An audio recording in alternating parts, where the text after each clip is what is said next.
guys, it's Olivia and welcome back to Live in Literature. Thank you so much for all the love and support I received in my last video, and if you have not seen it yet, feel free to head on over to my channel to check it out.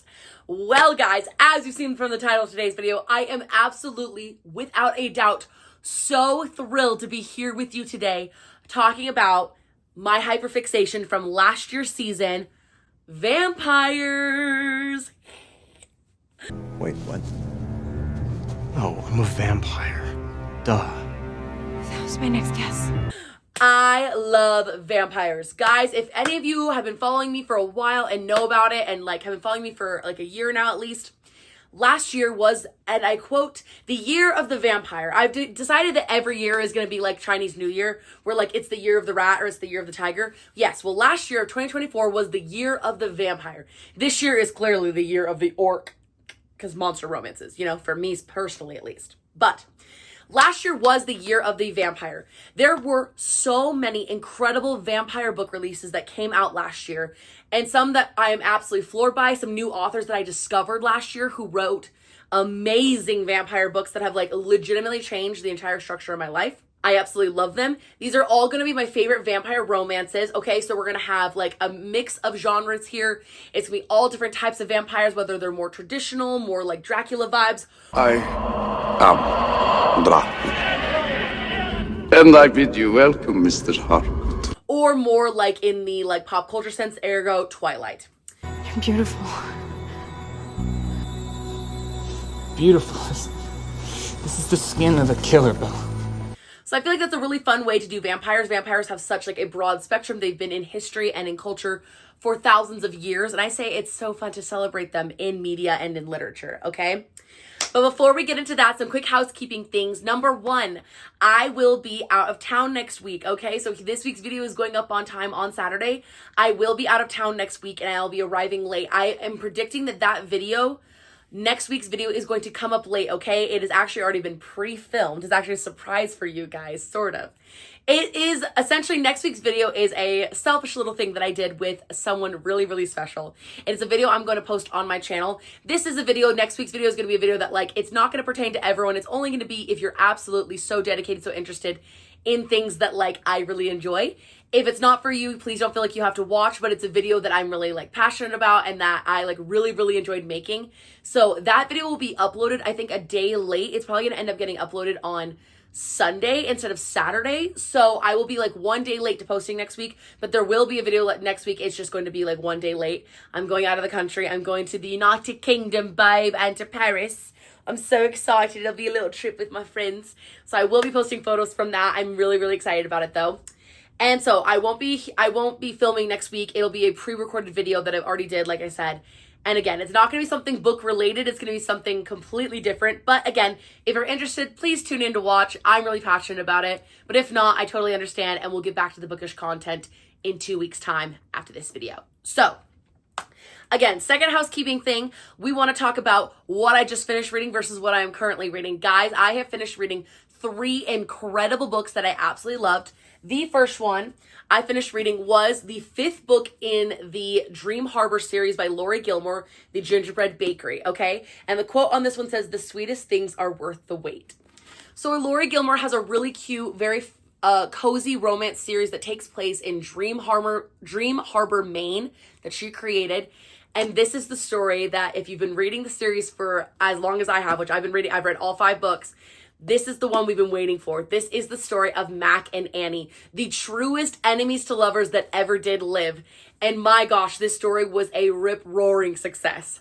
I absolutely loved it. And in full disclosure, this is probably now my favorite one in the series. I'll be honest, it's a tie between this one and the Cinnamon Bun Bookstore, but this one I think takes the cake for me.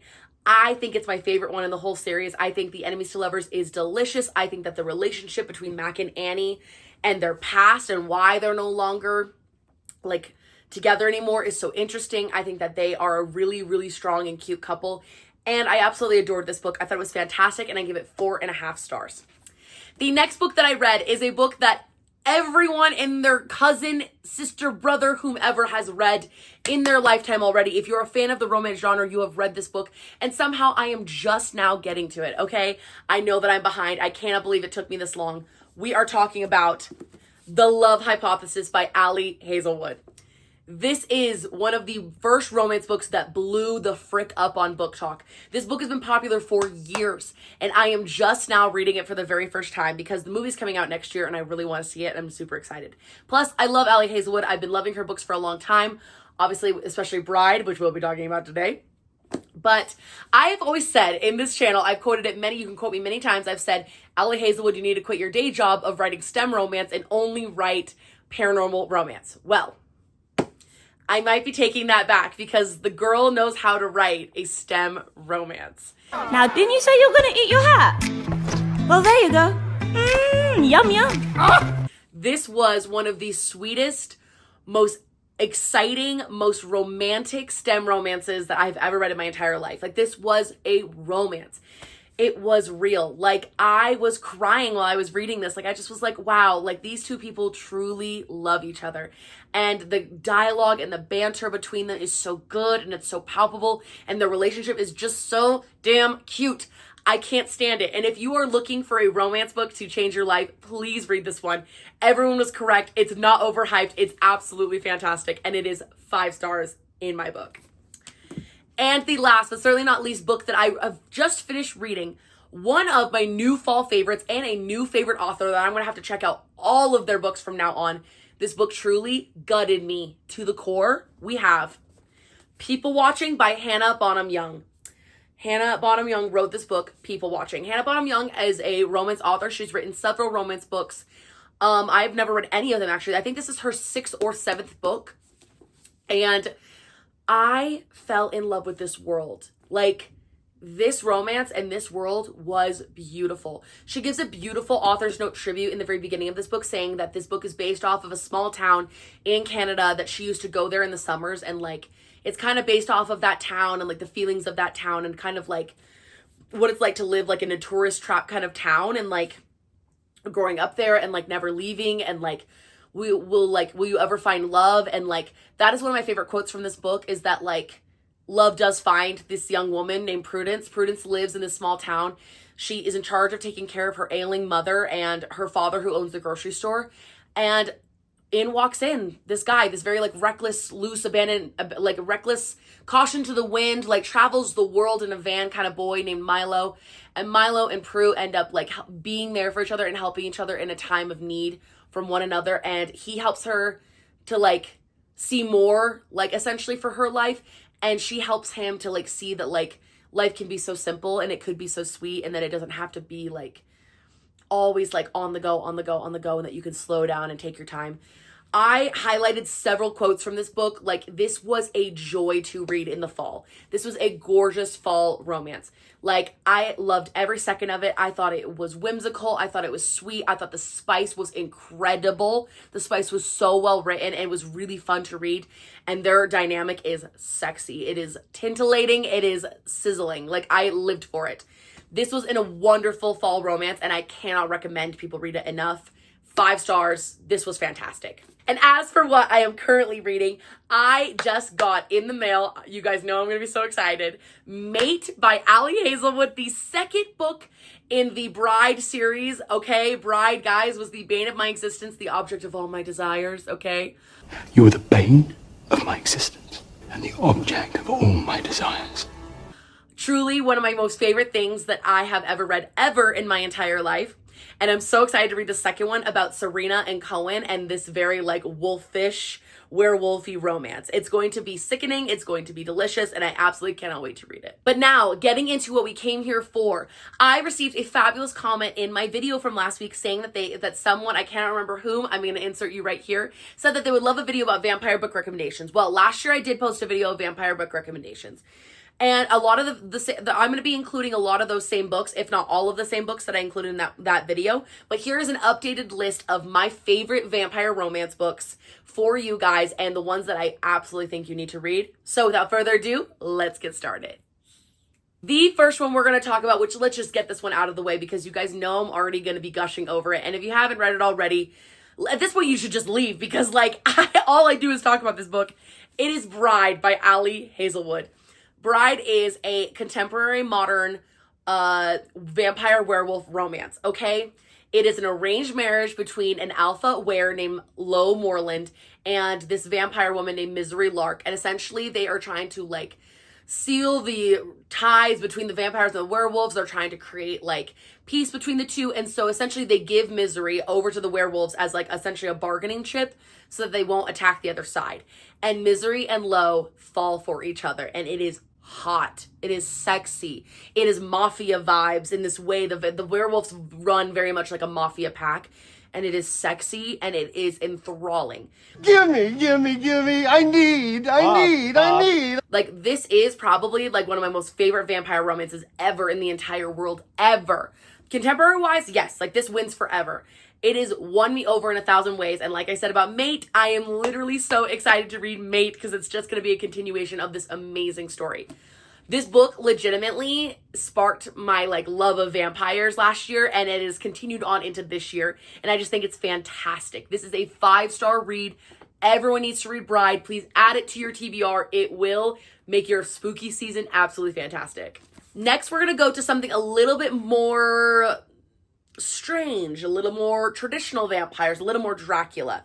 This is A Dowry of Blood by S.T. Gibson. S.T. Gibson wrote A Dowry of Blood, and this is a more traditional Dracula retelling, as well as an inclusion of a polyamorous relationship. Now, I would say that I don't normally read polyamorous relationships. Not that I don't want to. It's just that they don't normally come up in the literature that I'm consuming. However, this was a very fascinating tale about Dracula. The interesting part of this is that Dracula is never named in the book, but you know it's him. It's him from the beginning. And this whole story is told from the perspective of a young woman that is saved by Dracula. And essentially she becomes like his wife. Like she's his bride. And they end up spending a life together, and they end up like going on throughout the centuries. But as their lives go on, they introduce more people into essentially like their coven in a way, almost like witches. Like he keeps wanting to bring new people in to like excite the romance essentially. And in that way, you learn of how narcissistic, manipulative, and controlling he is. How he controls these people that he has taken into his life, giving them immortality where they cannot escape, and making them seem like he is their only hope and that he is the beacon in which like they should be relying on. So this is a romance technically, but it's a lot darker. It's a lot more decrepit. It's a lot more of that traditional Dracula vampire. Very spooky, very creepy. This is a great tale about overcoming someone who has basically essentially tried to control your life. It is about charting your own course in your own life and taking those things for yourself and not letting anyone dictate what you can and cannot have in this life and what kind of life you deserve to have.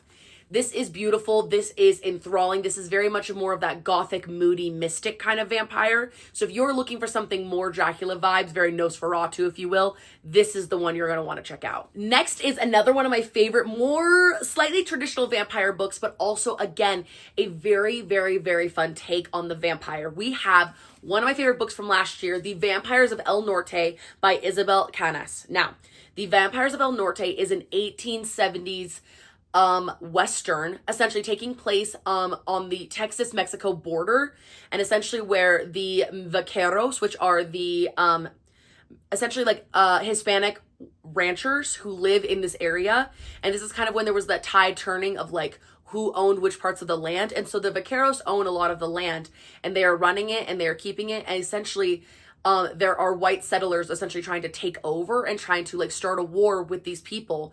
And essentially they have a secret weapon, and that weapon is vampires. So the vampires essentially in this one are used more as a weapon. They are a thing to be feared. They are a thing to run from, and you are like running from them in the night. But essentially we learn later on that obviously the real monsters is, you guessed it, conquesting and essentially like claiming land that isn't theirs. And the white settlers who come over, the Anglo settlers who come over to take over these people's land. It has a beautiful romance between Nena and Nestor, and essentially like how their story comes to pass is that like Nena and Nestor were like childhood sweethearts, and essentially Nestor, one night a vampire attacks Nena, and Nestor thinks that she's passed away, and so he runs away in the night. He doesn't see her for like 12 years, and finally he comes back around to find out that she did in fact survive the vampire attack. And so she essentially sees her childhood best friend, and essentially she's not ready to forgive him just yet. But essentially they are on this trek together while this war is going on with the Anglo settlers and the vaqueros and the vampires. So again, this is a great historical fiction, more like historical fantasy in a way, because it has the vampire element. I thoroughly enjoyed this one. I love a more like historical reference. I love this time period in the 1850s and 70s where like things were shifting. The Wild West was very much like cowboys and who knows what's going to happen. So I really enjoy that kind of book. And I think that if you're looking for something a little bit more traditional with vampires, this will be the one for you. I highly recommend you check it out. The next one was one of the most thrilling vampire books that I received last year and purchased. It is a fantastic dark academia vampire book, which I love me some dark academia. This speaks to the darkness, the sickness, the gothicness, the morally gray of it all. This is The Immortal Dark by Tigist Girma. The Immortal Dark is about a young woman named Keita Adane. And Keita Adane essentially is an orphan. She has been avoiding the arcane society from which her family bloodline comes from, which essentially these people seek companionship with vampires to gain power at this university called Uxley. Well, her sister June goes missing, and essentially the last known whereabouts of where June might be are left with one name, and the name is Sesenyo Sagad, which essentially happens to be the vampire companionship person who holds her estate. So Keaton essentially decides to come back to her home at Uxley University, meets Sesenyo Sagad, and he's doing everything in his power to drive her away. He does not want her in this house. Even though it is technically the Adane estate, it is her house. But essentially, these two are at odds with one another. And I've described this book in grim detail. When I say that this book is bloody, it is bloody. When I say this book is grim in its enemies to lovers, it is grim. It is true enemies to lovers. It is mostly enemies. We don't get lovers until maybe the very, very, very end. It is mostly enemies. It is teeth and knives and bloods and holding things to throats. It is, I want you dead so bad. Like, I will do anything to kill you. It is terrifying. It is jarring. It is beautiful. And again, the thing that I love most about this book is the morally gray aspect of it. Everyone in this book is morally gray. No one is a savior. No one is saved. Everyone has skeletons in the closet, and it all just gets opened up at this university. This book is gripping. It's stirring. It is absolutely the epitome of dark academia, and I truly cannot recommend it enough for a fabulous vampire fantasy book. And now, last but certainly not least, this is going to be kind of a rapid fire sort of situation because there's so many here. If we're going to be talking about vampires, we have to talk about the queen of the vampires, the woman who started it all.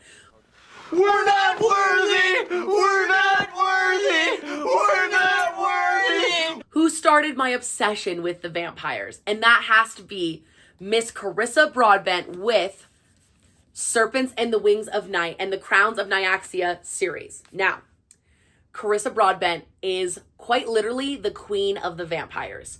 She has written an enthralling, beautiful, deep, full of knowledge, gods and goddess-filled world of vampires. This is a fantastic fantasy series. This might be my third or fourth favorite fantasy series to ever exist. Like, this series is fantastic, and I cannot recommend it enough. First, we start off with, so from what I have been seeing along the grapevine, Carissa Broadbent has decided to create the Crowns of Nyaxia series, which is going to be a 6-book series. Now, she has written 4 of those books. Each book is separated into a duology, okay? So we have Serpents in the Wings of Night, and then Ashes in the Star-Cursed King. And then we have Songbird in the Heart of Stone and The Fallen in the Kiss of Dusk. These are their own separate duology, okay? These ones are about Rain and Oriah. These are about Asar and Mish. And the next 2 will be released next year, and I'm so excited about those, are going to be about 2 other characters in this fabulous series. Then, in the Crowns of Nyaxia series, she has 2 small novellas, Six Scorched Roses and Slaying the Vampire Conqueror. In my personal opinion, you should absolutely read these if you're going to be reading these. The order, I think if I'm correct in reading this series, is Serpents in the Wings of Night, Ashes in the Star-Cursed King, then Six Scorched Roses, so you can meet some other characters that come up in the story. If you don't read it, it's fine, but also like I just think it makes the story better. Then of course you should read, after that one you should read Slaying the Vampire Conqueror, okay? After Six Scorched Roses, you should read Slaying the Vampire Conqueror. It's about some other gods in this world and some other vampires, and then you read the other duology, Songbird and Fallen, okay? That's my personal hot take on the vampire series. Now, this series is perfection. And I know what you're thinking. You're looking at it, you're thinking, those are some big books. That's a lot of stuff to get through. That's a lot of reading. You will fly through it so fast that you will not even realize that you are reading it so quickly. Like, it is truly, every time Carissa Broadbent drops another book in this series, I am ecstatic, okay? I am gnawing at the bars of my enclosure to get it, okay? Like, she is truly the master of vampire romance. Like, truly unmatched in her talent. She is brilliant. She is amazing. And these books are so unbelievably romantic. The spice goes crazy. And the dark moodiness and this like dark fantasy world that she has created, it just sucks you in and you fully believe it and you fully own it. And you're like, this is what it's like to live amongst the vampires. It's terrifying. It's frightening. It's beautiful. It's cutthroat. It's like knives to throats, but it's worse and it's also better. Like, it's everything that you could ever imagine and want for a vampire book. So, like I said, if you're going to read Carissa Broadbent, this is my preferred reading order. Yeah, oh, except this one slipped around. But you know what this is? This is Slaying the Vampire Conqueror. This is the preferred reading order. But again, if you want me to type out that list, I'm happy to do so for you. I'm happy to type out that list if people want it. But again, start with the first one. Start with Serpents and the Wings of Night and just see what I'm talking about when I say that this might be one of the most devastating, jaw-dropping vampire romances I've ever read in my entire life. And it's truly one of the best fantasy books I have ever read. Carissa Broadbent is in another category of her own. She is truly brilliant and I love her. So that is all the vampire romance books that I want to recommend for you guys today. So I hope that you enjoyed this video. And if you did, do not forget to like, comment, and subscribe to the Limited Literature YouTube channel. Guys, if there's any other videos that you guys want to see on my channel, please feel free to comment them down below in the comment section. It is the month of October. It is spooky season. I want to do all things spooky for spooky books and things like that. So if there's anything that you want to see, please feel free to comment it down below. But regardless, I love you guys the most and I'll catch you in the next one. Bye.